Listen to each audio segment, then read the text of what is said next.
Сәлем достар, мен бүгін бір қамырдан 3 түрлі пирог жасайтын боламын. Қамыры бір болса да салмасы мүлдем бір-біріне ұқсамайтын карамельный, абрикосовый, творожный деп аталатын бұл пирогтардың дәмдері де ерекше. Сонымен қатар менің клиенттерімнің ең көп тапсырыс беретін пирогтарының бірі, сіздерге де жасап көруге кеңес беремін. Ол үшін ең алдымен таза ыдысқа бөлме температурасындағы сары майды, қант, сонымен қатар жұмыртқа және қаймақты салып, жақсылап араластырамыз.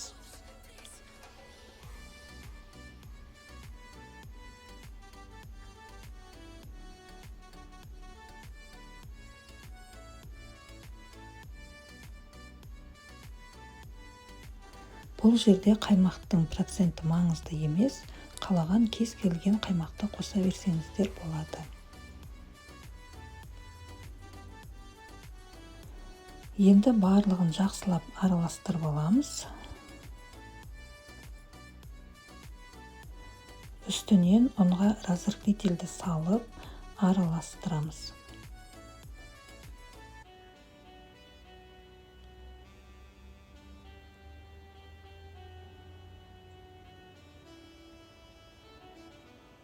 Ең алдымен лопаткамен, одан кейін қолмен араластырып, жұп-жұмсақ қамыр жасаймыз.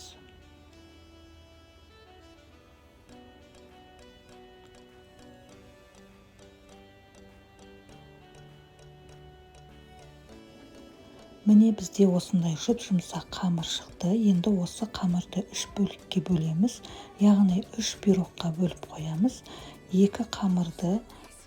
Қамырдың 2 бөлігін тоңазытқышқа сала тұрамыз. Біздің ең бірінші жасайтын пирогымыз ол карамельный пирог. Ал енді осы қамырды оқтаумен жаямыз. Оқтаумен жайып аламыз. Және кальцоны алдын ала фольгамен орап, астына темір подложка қойып дайындап алдым. Енді осы кальцоның ішіне қамырды қойып, тура видеодағыдай бортик жасап дайындаймыз.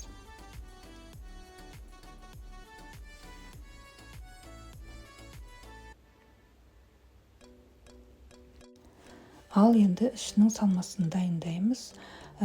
Қыздар, мен осындай 3 желанияның сгущенкасын алдым. Сіздерге де кеңес беремін. Ең алдымен сол сгущенканы миксерлеп аламыз. Қаймақтың үстіне қаймақтың проценті 20%-тен жоғары болуы тиіс. Енді қаймақтың үстіне жұмыртқаны бір-бірден сала отырып араластырамыз.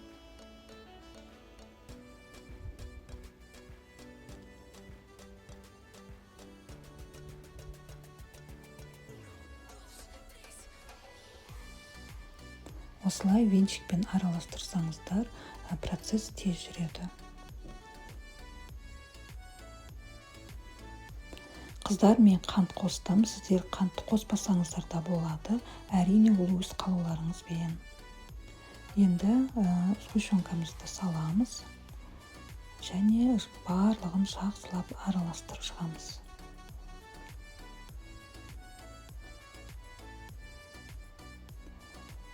Міне біздің салмамыз да дайын болды. Енді осы салмамызды алдын ала дайындап алған қамырдың үстіне құйып, 180 градуста шамамен 25-30 минуттай пісіріп аламыз.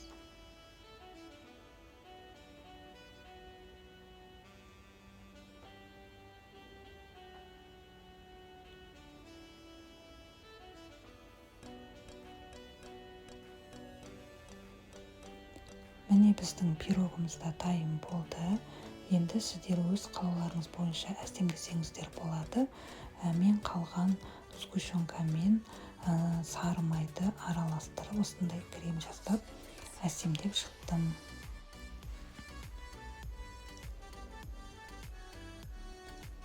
Қыздар, енді келесі пирогымызды дайындаймыз. Бұл пирогымыздың аты абрикосовый пирог деп аталады. Оның салмасына біз қаймаққа осындай 3 жұмыртқаны кезек-кезек салып араластырып аламыз. Міне осылай жақсылап араластырып аламыз. Одан кейін үстінен сгущенканы саламыз. Сгущенка міндетті түрде три желания немесе деповский болу керек.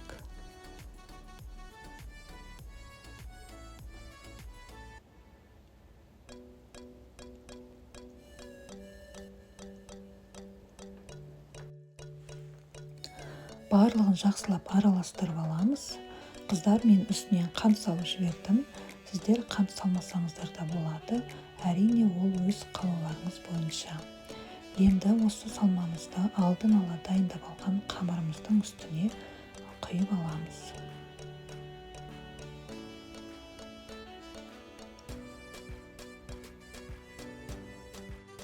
Енді үстінен абрикос салып шығамыз. Мендегі абрикос консервідегі дайын абрикос. Дайын болған пирогты 180 градуста шамамен 30-35 минуттай пісіріп аламыз. Міне біздің пирогымыз пісіп шықты, дәмі өте керемет болып шығады. Міндетті түрде жасап көріңіздер.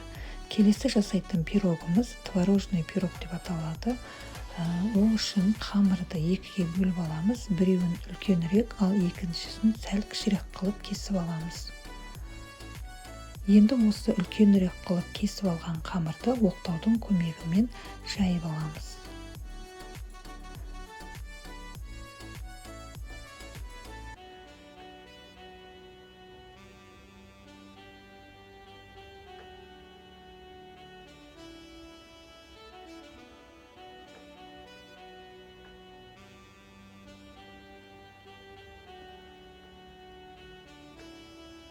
Жайып алған қамырымызды осылай арнайы кольцомызға салып дайындап аламыз.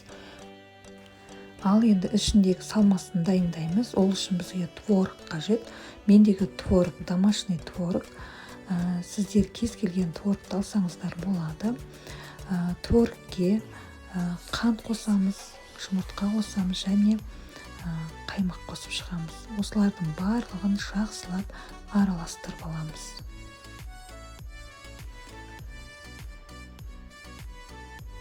Дайын болған салмамызды алдын ала дайындап алған қамырдың үстіне салып, бетін тегістеп шығамыз.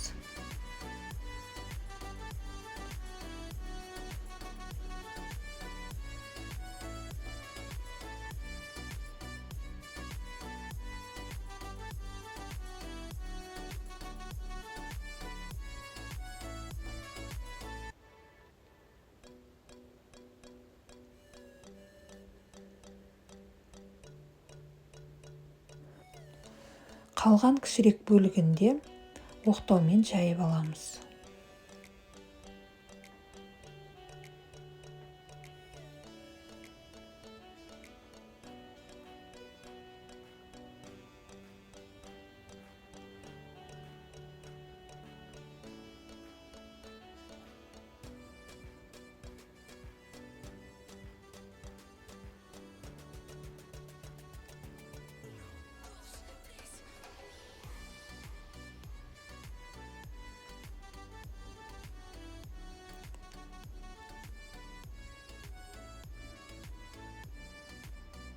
Енді осы дайын қамырдың үстінен пышақпен дәл видеодағыдай кесіп шығамыз.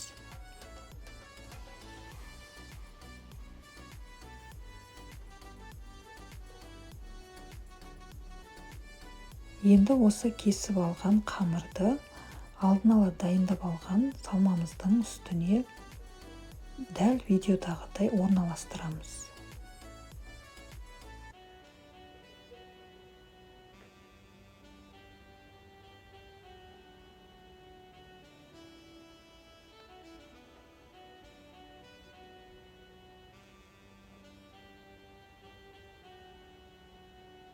Енді артық жерлерін осылай пышақпен кесіп алып тастасаңыздар болады.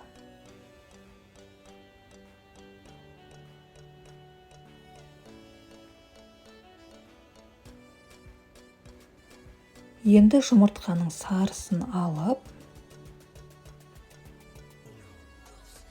үстіне бір қасық сүт құйып, жақсылап араластырамыз.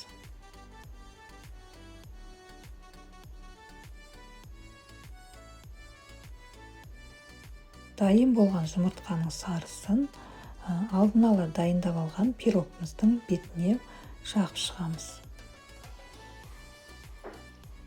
және 180 градуста шамамен 35-40 минуттай пісіріп аламыз. Міне біздің пирогтарымыз да пісіп шықты. Дәмдері өте керемет ас болсын.